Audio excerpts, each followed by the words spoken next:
Peço que a igreja abra a sua Bíblia, segundo livro dos Reis, capítulo 1.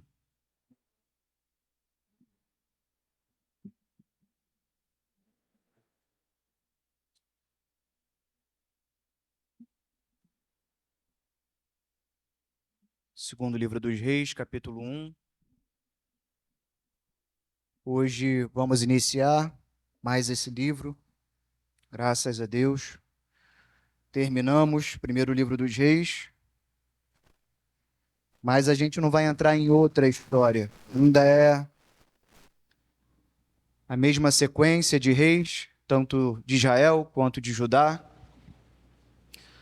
Vamos conhecendo novos homens e novas mulheres, mesmo percebendo que esses novos homens e novas mulheres não agem de maneira tão nova assim. Desde a época deles até a nossa época, a gente percebe que as coisas não mudam tanto assim.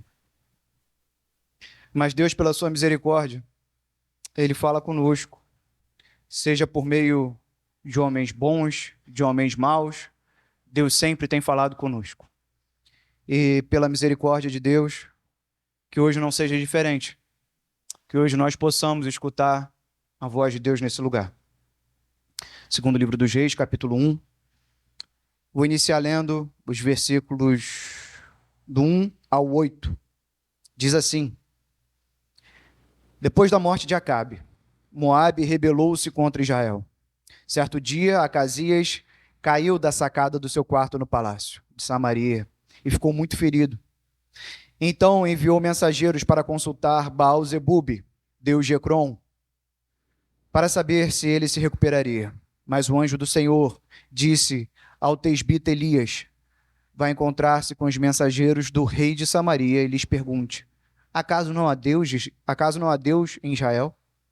Por que vocês vão consultar Baal-zebube, deus de Ecrom? Por isso, assim diz o Senhor: você não se levantará mais dessa cama e certamente morrerá. E assim Elias se foi. Quando os mensageiros voltaram ao rei, ele lhes perguntou: por que vocês voltaram? Eles responderam: o homem veio ao nosso encontro e nos disse: voltem ao rei que os enviou e digam-lhe: assim diz o Senhor, acaso não há Deus em Israel? Por que você mandou consultar Baal-zebube, deus de Ecrom? Por isso, você não se levantará mais dessa cama e certamente morrerá. O rei lhes perguntou: como era o homem que encontrou e lhes disse isso? Eles responderam: ele vestia roupas de pelo e usava um cinto de couro. O rei concluiu: era o tesbita Elias. Irmãos, esse texto que nós vamos ler hoje, ele não é um texto que trata de grandes vitórias de Israel, como alguns textos que nós já tratamos. Ele é um texto trágico. Ele já inicia falando sobre a queda de Acabe da sacada do palácio.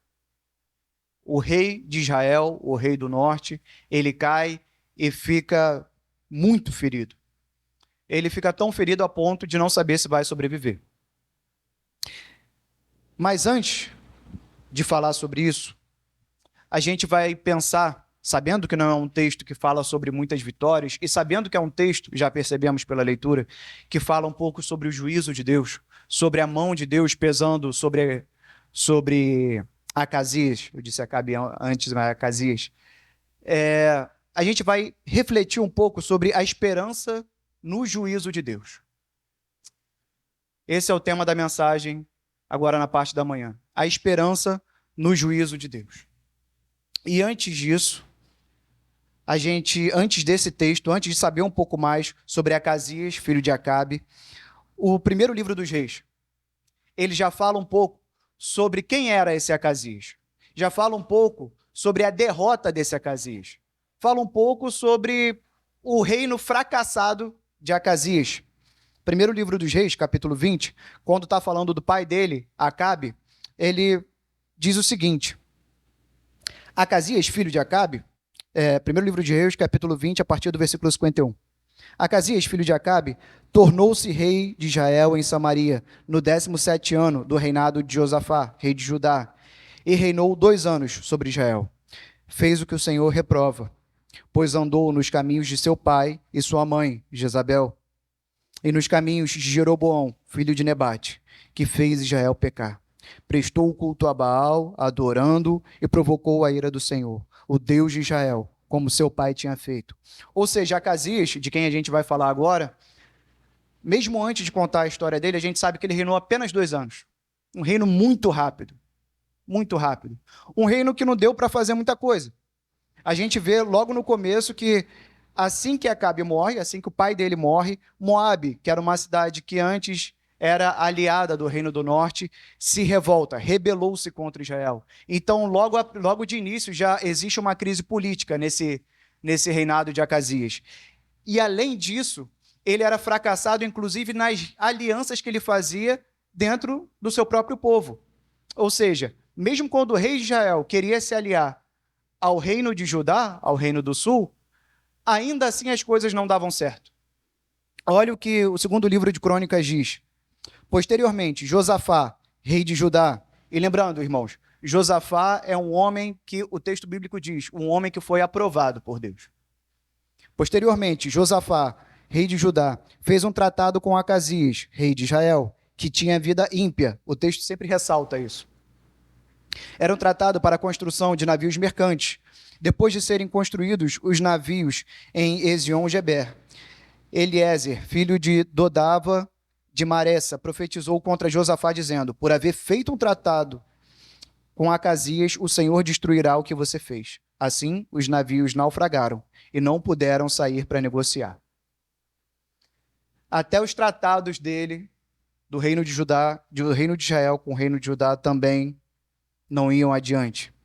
De maneira impressionante, nada que Acasias fazia prosperava.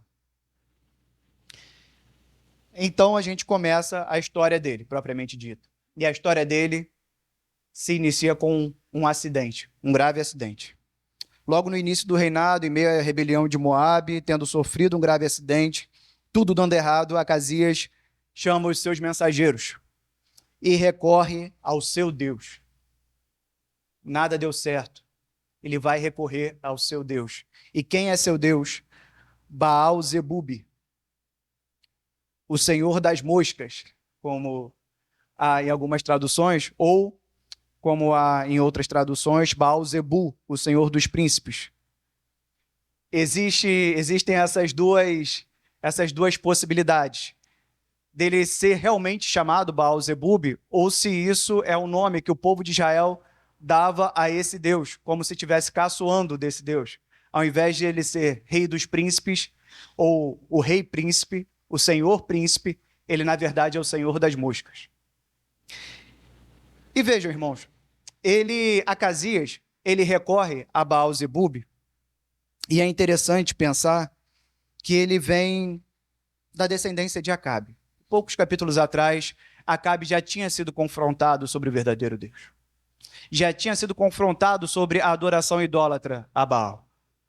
Isso já tinha sido resolvido sobre quem é realmente Deus sobre Israel. Só que a idolatria persiste.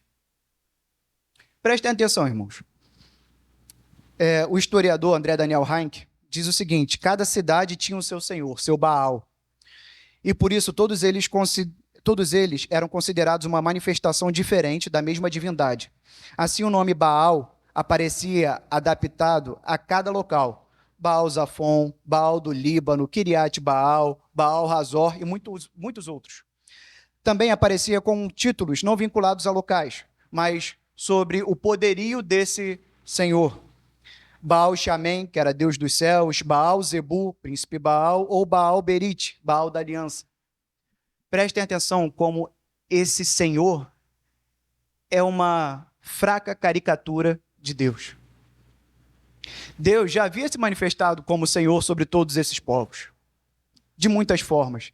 Deus já havia se manifestado, em alguns capítulos anteriores, como o Senhor dos céus, da chuva, da seca, dos montes, das planícies, seja na guerra, seja por fazer prosperar as plantações. Deus, há 3 capítulos atrás, havia coberto todas essas dúvidas e havia sanado todas essas dúvidas. Mas Acasias persistia em idolatria. A adoração de Israel a Baal se manifestava numa persistência idólatra que só é explicada pela dureza do coração.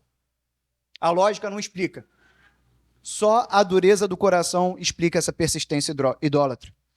Mas Deus, ainda assim, por misericórdia, cruza o caminho de Acasias. Deus fala ao homem ímpio, de uma família declaradamente inimiga de Deus, e transmite uma misericordiosa mensagem de juízo. Perguntando, acaso não há Deus em Israel?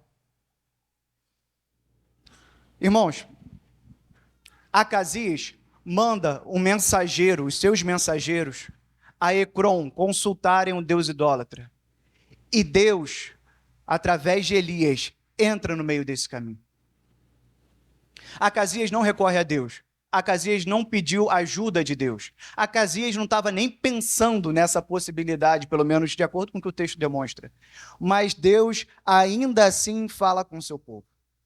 Mas Deus ainda assim entra nesse caminho e declara por meio do profeta: acaso não há Deus em Israel? Deus declara uma palavra de juízo sobre Acasias. Deus diz a Acasias: por conta da sua idolatria, você certamente morrerá. Por conta da sua idolatria, você não se levantará dessa cama. Isso é uma palavra dura, isso é uma palavra de morte para Acasias. Mas vejam, irmãos, apesar dessa palavra de morte, ainda assim é um gesto de misericórdia com o seu próprio povo. Porque ainda assim, Deus não se apartou do seu povo. Deus pergunta, acaso não há Deus em Israel? Mas o próprio Deus responde, sim, há Deus em Israel. Sim, Deus ainda está à frente de Israel. O anjo do Senhor se põe no caminho de Acasias através de Elias. Lembra, quem é o verdadeiro Deus? Já provado no Monte Carmelo, quando o fogo veio do céu e queimou a oferta, derrotando os profetas de Baal. Já provado na vitória de Acabe sobre os arameus, pela palavra do profeta, provando que Deus é o Senhor sobre tudo. Apesar dos reis idólatras, Deus não deixa de falar ao seu povo. Apesar deles, ainda há Deus em Israel.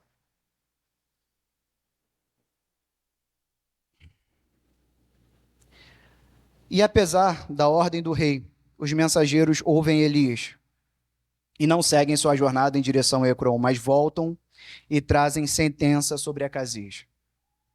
Olha que interessante, irmãos. Os mensageiros receberam uma ordem do rei. Vá até aquela cidade e consulte Baal-zebub. Mas esses mensageiros, eles param no meio do caminho, ouvem a voz do profeta e não terminam sua missão.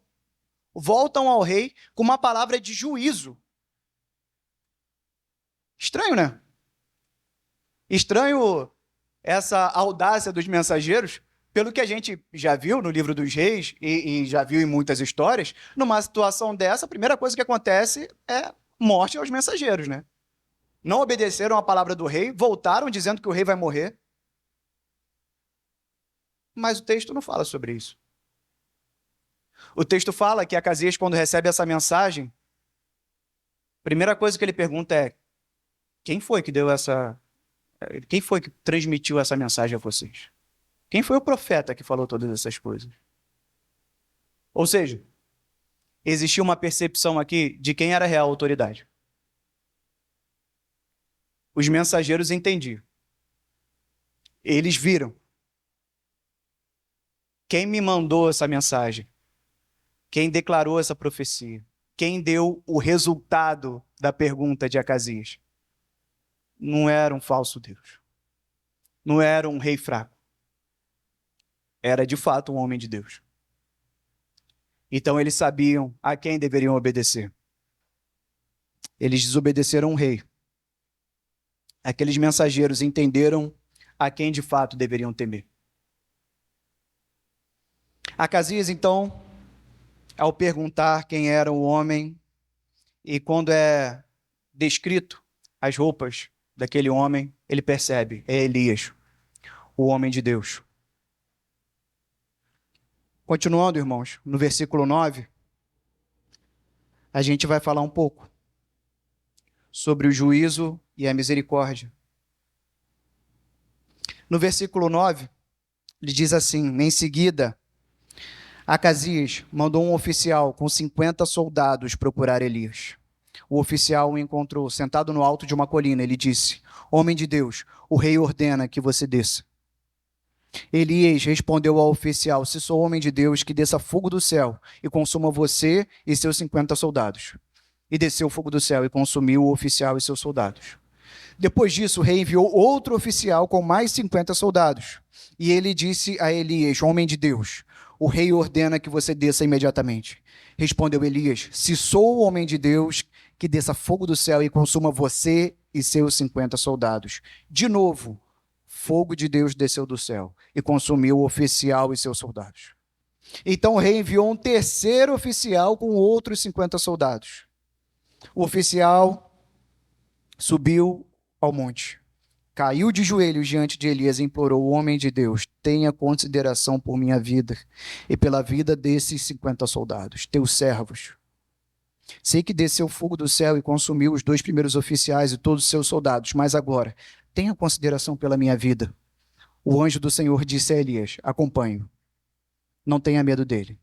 Então Elias se levantou, desceu com ele e foi falar com o rei.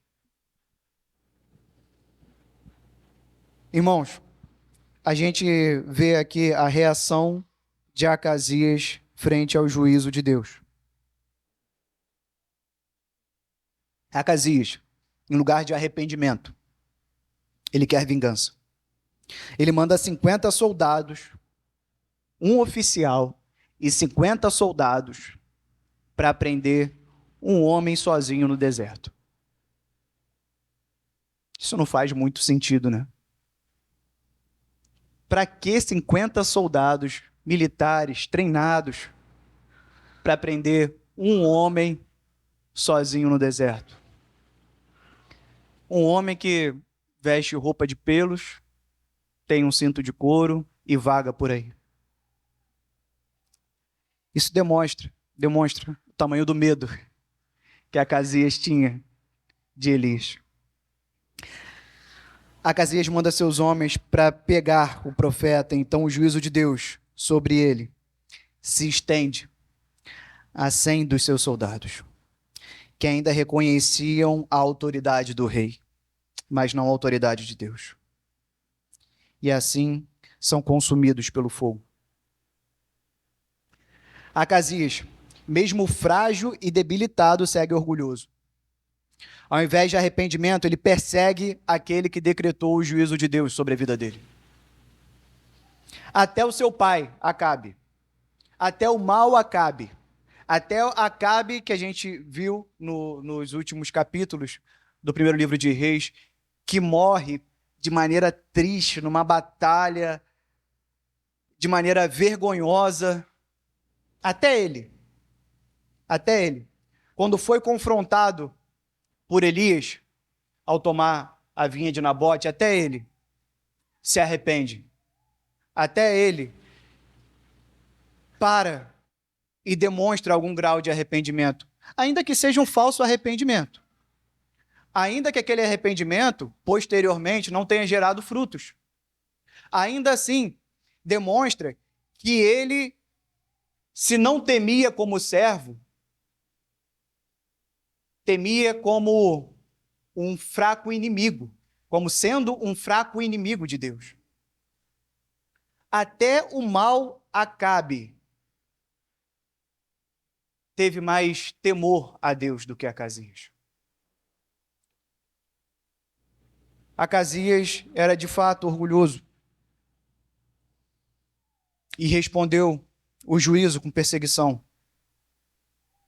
E a gente vê esse juízo se estendendo aos soldados e a gente pode perguntar, ok, mas o que esses soldados podiam fazer? Eles estavam a serviço do rei.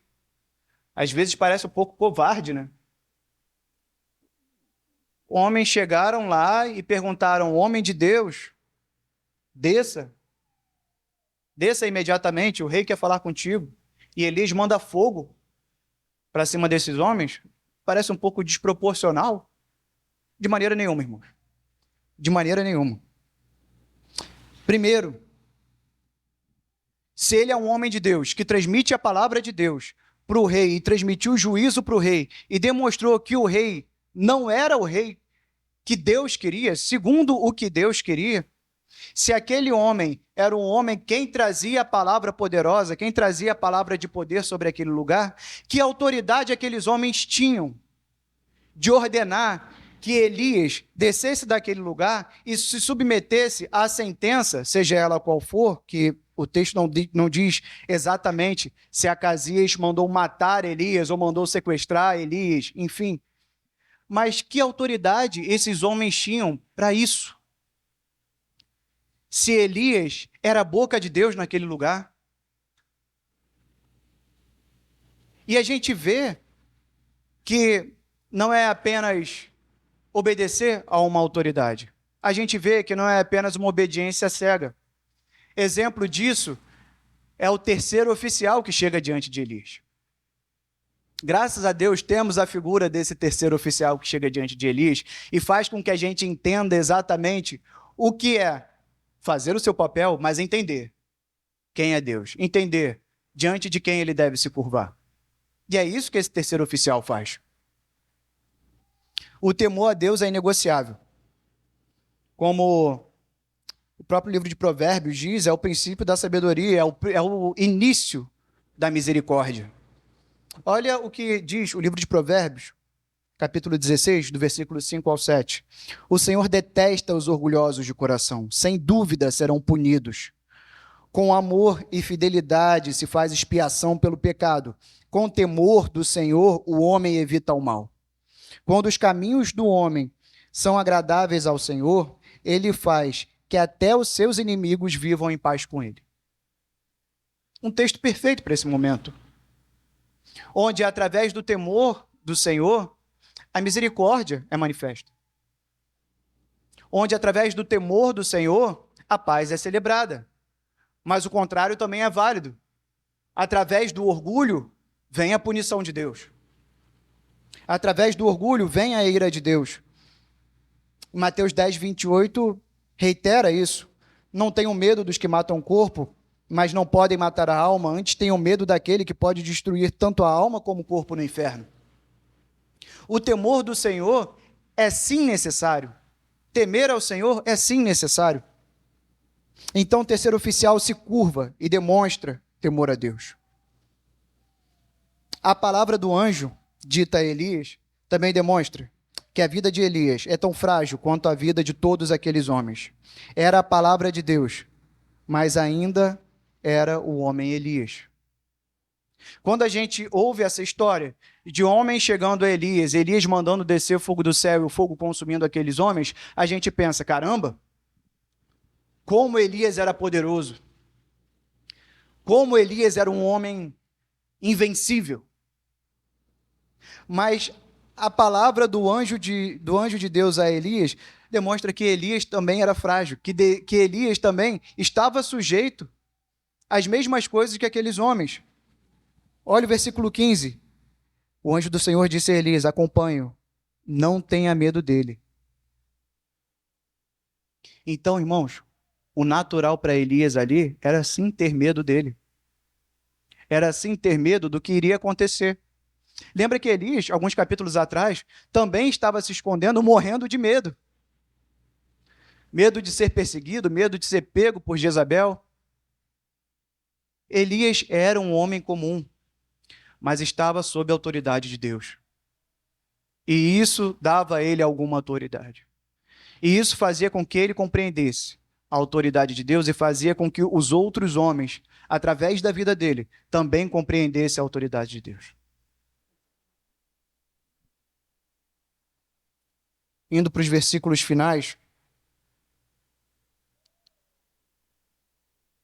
depois de tratar do confronto e a condenação, depois de tratar sobre a misericórdia e o juízo de Deus, a gente vê agora os efeitos da palavra declarada por Deus.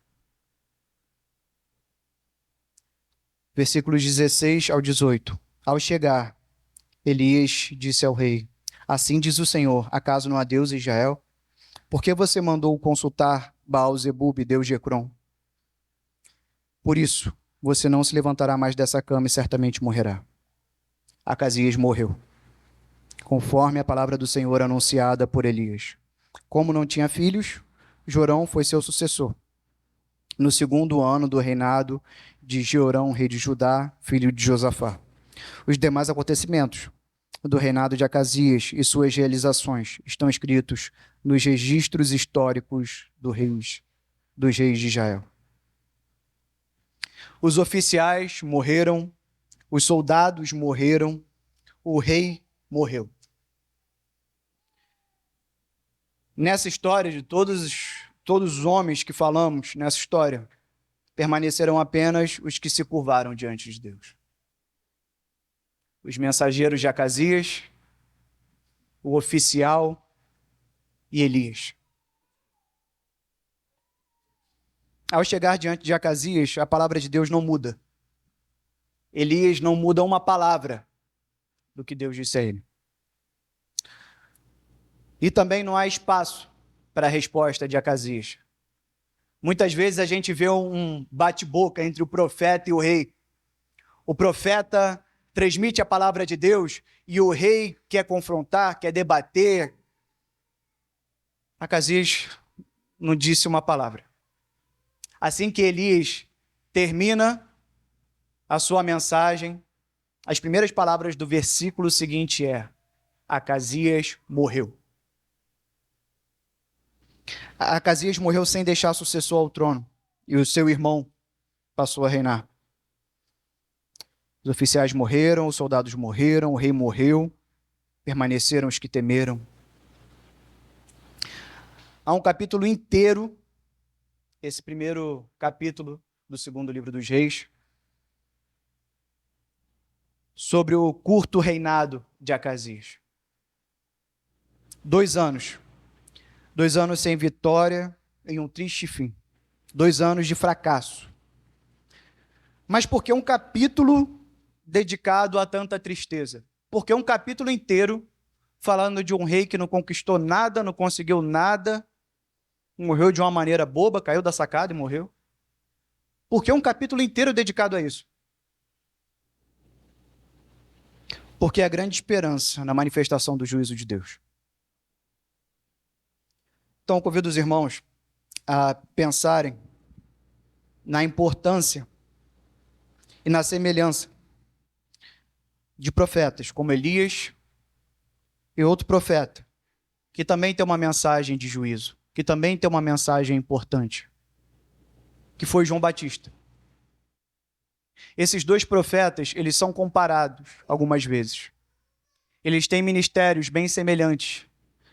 E nessa história, a gente percebe grande semelhança entre os 2. E através dessas semelhanças, a gente vai ver a importância da palavra de juízo. Mateus 3, do 1 ao 10, peço aos irmãos para que abram. Mateus, capítulo 3, versículos do 1 ao 10.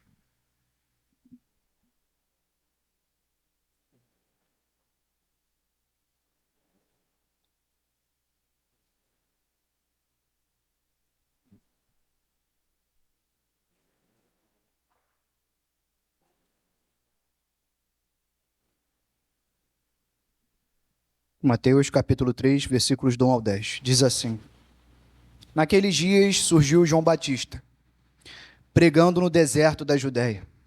Ele dizia: arrependam-se, porque o reino dos céus está próximo. Este é aquele que foi anunciado pelo profeta Isaías, voz do que clama no deserto. Preparem um caminho para o Senhor, façam veredas retas para ele. As roupas de João eram feitas de pelos de camelo, e ele usava um cinto de couro na cintura, e seu alimento era gafanhotos e mel silvestre. A ele vinha gente de Jerusalém, de toda a Judéia, de toda a região ao redor do Jordão. confessando os seus pecados, eram batizados por ele no Rio Jordão. Quando viu que muitos fariseus e saduceus vinham para onde ele estava batizando, disse-lhes: raça de víboras, quem lhes deu a ideia de fugir da ira que se aproxima? Deem fruto que mostre o arrependimento. Não pensem que vocês podem dizer a si mesmos: Abraão é nosso pai, pois eu lhes digo que destas pedras Deus pode fazer surgir filhos de Abraão. O machado está posto à raiz das árvores, e toda árvore que não der bom fruto será cortada e lançada ao fogo. Irmão, João e Elias tinham grande semelhança na sua mensagem, inclusive tinham grande semelhança em suas roupas. É muito didático isso. Demonstra para a gente o direcionamento do ministério desses homens. Era o juízo de Deus que vinha, mas era o juízo que trazia esperança. Era a palavra que denunciava o pecado, mas também gritava: arrependam-se. Era a palavra que condenava o povo, mas condenava dizendo: acaso não há Deus em Israel? Era a palavra que dizia que o povo andava por caminhos errados, mas chamava também o povo a retornar aos caminhos de Deus. Ambos tinham um ministério voltado à exortação sobre o desvio do povo.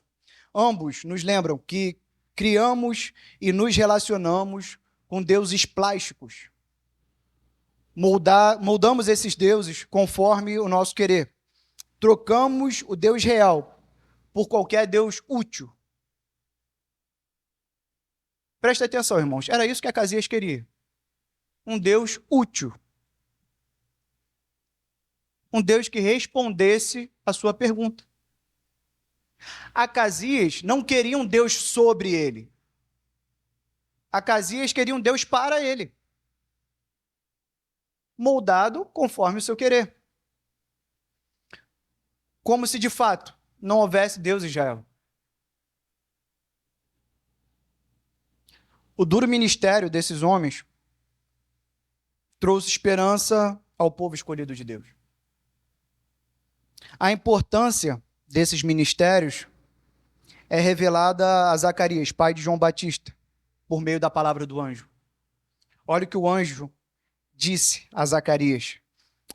Lucas 1, versículos 16 e 17, diz assim: mas o anjo lhe disse: não tenha medo, Zacarias, sua oração foi ouvida. Isabel, sua mulher, lhe dará um filho, e você lhe dará o nome de João. Fará retornar muitos dentre o povo de Israel ao Senhor, ao seu Deus, e irá adiante do Senhor, no espírito e no poder de Elias, para fazer voltar o coração dos pais a seus filhos e os desobedientes à sabedoria dos justos, para deixar um povo preparado para o Senhor. Ou seja, João vinha no mesmo espírito de Elias, no ministério de Elias. E que ministério era esse? Fazer com que retornem muitos dentre o povo de Israel ao Senhor. Irmãos, a palavra de juízo de Elias e a palavra de juízo de João Batista não era apenas uma palavra pesada de acusação. Quando ouvimos a palavra de condenação, tanto nas pregações quanto nos textos bíblicos, não é para que nós nos sintamos tristes, não é para que nós fiquemos mal, não é para que todos nós nos sintamos inferiores a alguém ou a algum dos nossos irmãos. É para que nós saibamos quem somos e quem Deus é, e assim nós possamos buscar o arrependimento de Deus. Porque sem o arrependimento, sem a consciência de quem nós somos, sem a consciência de qual Deus adoramos, não haveria porquê o envio de Cristo. Não haveria porquê Deus ter misericórdia. Por que Deus teria misericórdia de nós se nós fôssemos senhores, se nós fôssemos grandes, se nós fôssemos reis? Nós precisamos da misericórdia de Deus, porque nós não somos o Senhor, porque nós não somos o rei. Nós temos um rei. Nós servimos a um rei. Nós estamos diante do Senhor. E assim como os homens, no capítulo que lemos, estamos curvados diante desse Senhor. Porque sabemos do juízo desse Senhor, sabemos da santidade desse Senhor, sabemos da pureza desse Senhor. Finalizando, irmãos, aplicando um pouco disso que nós lemos, algumas reflexões precisam ser trazidas para nós. Nós nos curvamos a Deus, pois fomos tirados das trevas para a luz. Agora vemos que há um único Deus sobre Israel e um único Deus sobre todo mundo. Deus é real em todo o seu amor, Deus é real em todo o seu poder, Deus é real em toda a sua santidade, Deus é real em toda a sua justiça, e as caricaturas de Deus que criamos não servem. As caricaturas que criamos não servem. A caricatura que Acasias tinha de Deus, ele chamava de Baal. Mas muitas vezes nós criamos uma caricatura de Deus e chamamos de Deus. Usamos até o mesmo nome para disfarçar o máximo possível essa caricatura. Se adoramos um Deus que não traz todas essas características juntas, a sua santidade, o seu juízo, o seu poder, a sua soberania, a quem de fato estamos adorando?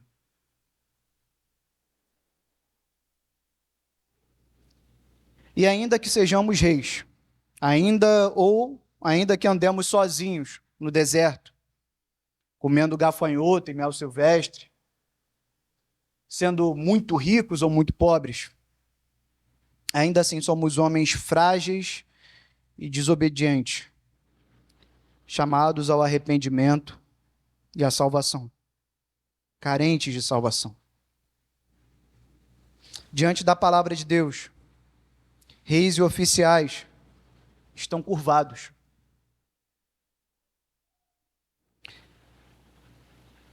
Seja pelo temor, seja pelo juízo, eles estarão curvados. Alguns homens, nesse texto, se curvaram diante de Deus. Mas outros homens foram derrubados por Deus. Como foi com Acasias. Nós temos esperança, irmãos. Zacarias, pai de João Batista, texto bíblico registra o cântico de Zacarias, ainda no capítulo 1 de Lucas, no versículo 68 ao 79. Diz assim: louvado seja o Senhor, o Deus de Israel, porque visitou e redimiu o seu povo. Ele promoveu poderosa salvação para nós, na linhagem do seu servo Davi, como falara pelos santos profetas na antiguidade, salvando-nos dos nossos inimigos e da mão de todos os que nos odeiam, para mostrar sua misericórdia aos nossos antepassados e lembrar da sua santa aliança, o juramento que fez com nosso pai Abraão, resgatar-nos das mãos dos nossos inimigos para servi-lo sem medo, em santidade, em justiça, diante dele todos os dias. E você, menino, João Batista, será chamado profeta do Altíssimo, pois irá diante do Senhor para lhe preparar o caminho, para dar ao seu povo o conhecimento da salvação, mediante o perdão dos pecados, por causa das ternas misericórdias de nosso Pai, pelas quais do alto nos visitará o sol nascente, para brilhar sobre aqueles que estão vivendo nas trevas e na sombra da morte, e guiar nossos pés no caminho da paz. Deus, por meio do seu juízo, nos mostra que não carecemos de um Deus conveniente, que atenda às nossas demandas momentâneas. Somos um povo escravo dos nossos desejos e carente de liberdade, mas liberdade para a vida eterna. Liberdade para adoração, para livre adoração ao nosso Deus. Precisamos de arrependimento antes de cura. Precisamos de salvação antes de riqueza. Precisamos de misericórdia e graça antes de nobreza real. Não precisamos ser senhores. Precisamos do Senhor. Não tentamos dar ordem a Deus, mas agora, felizes e satisfeitos, damos graças a Deus pela poderosa salvação em Cristo Jesus, capaz de nos guiar, como disse Zacarias, guiar nossos pés no caminho da paz. Essa é a esperança que temos no juízo de Deus. Uma palavra de juízo para aqueles que não se curvam, mas uma palavra de esperança para nós que já estamos curvados diante de Deus. Amém? Vamos orar, irmãos. Senhor, nosso Pai eterno, graças te damos, Deus. Te damos, Pai, graças por mais essa palavra. Pai, sabemos que nós carecemos da tua misericórdia. Sabemos, Pai, que por muitas vezes temos sido orgulhosos, muito orgulhosos, Pai. Temos tentado traçar nossos próprios caminhos, temos tentado obter de Ti, Pai, os resultados que queremos. Temos tentado, Senhor, fazer do Senhor o servo, mas não é assim que é e não é assim que queremos que seja, Pai. Quebra os nossos corações, Pai, para que sejamos felizes e satisfeitos, Pai, em sermos servos Teus. Porque Tu tens a palavra, Pai. Porque Tu és o Senhor da história, Pai. Porque o Senhor sabe o que é melhor para nós, Pai. Porque os nossos corações ainda buscam, Pai, o nosso próprio interesse. Pai, derrama a Tua graça, Pai, sobre essa igreja. E que essa igreja, Pai, possa ser feliz, Pai. Possa estar alegre, possa pular de alegria, seguindo os Teus caminhos, Pai. Pai, abençoa-nos, Pai. Abençoa-nos, Pai, com a Tua palavra. Que nós possamos, ao fim desse culto da manhã, também ao culto da noite, e durante toda essa semana, andar nos Teus caminhos, Pai. Tem misericórdia de nós. Em nome de Jesus que te oramos. Amém.